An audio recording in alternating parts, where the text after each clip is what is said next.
Hey, FCF, we are still in principles and processes, and we're in 2 Corinthians chapter 10 today. We're going to look at verses 3 through 5. Again, Apostle Paul writing to followers of Christ living in Corinth. He says, "For though we live in the world, we do not wage war as the world does.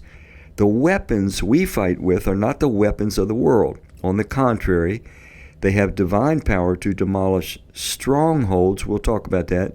"We demolish arguments and every pretension that sets itself up against the knowledge of God, and we take captive every thought to make it obedient to Christ." First thing it says, "For though we live in the world, we do not wage war as the world does." Now the world, in order to get people to change, to bring people under control, to manipulate people, it has lots of tactics, lots of things in its toolbox. It can use deception, it can use seduction, it can use intimidation, it can use violence, it can use threats, it can use bribery, it can use blackmail, violence, war. So the world wages war with a kind of a violence, a kind of a willingness to use any means possible to control others and get what they want out of others. But the Apostle Paul says, we also are engaged in a war, but our war is quite different. It's a war of ideas. It's a war of ideology.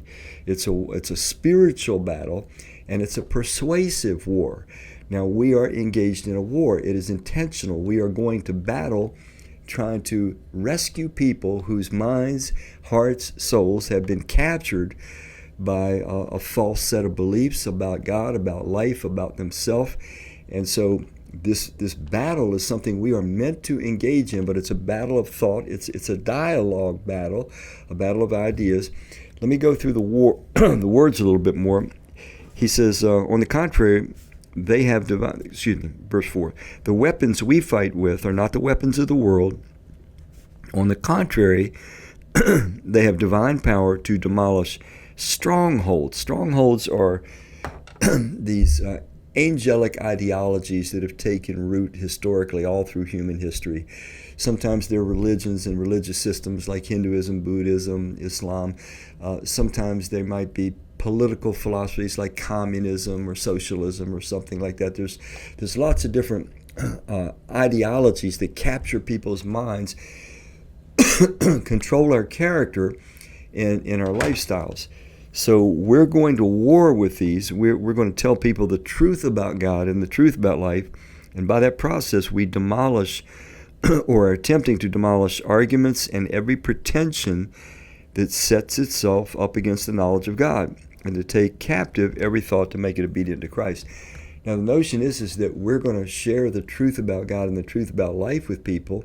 It will authentically win their affection, their admiration, their trust, and they will now aspire to live the way God lives and love the way He loves. It's talking about by just presenting the truth, we try to demolish all these other ideologies and false value systems that people pursue, things that people live for, and we seek to capture them with truth.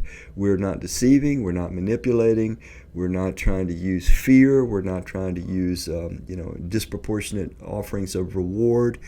We are presenting the truth that God has revealed Himself. He's revealed that He's good, that He's trustworthy, that He's made us in His own image, that He's given us the capacity to experience life on the level that He Himself experiences it.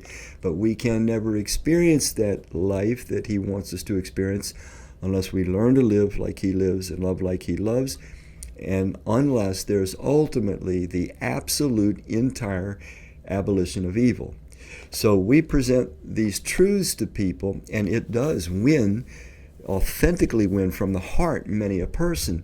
And now we give our thoughts and we submit them, or we screen them through the grid of God's truth, so that we want to make sure every thought we're thinking is aligning with what God says is true, with what God says is good, what God says is beneficial and valuable and helpful. So when it says bringing every thought into captive obedience to Christ, that's what it's talking about. It sounds kind of militant, but it's actually just kind of a normative process once God's actually captured our trust, captured our confidence, captured our loyalty and our allegiance. I hope that you are a captive in the ideological struggle whereby God's truth as revealed in Christ has captured your heart. We'll see you tomorrow.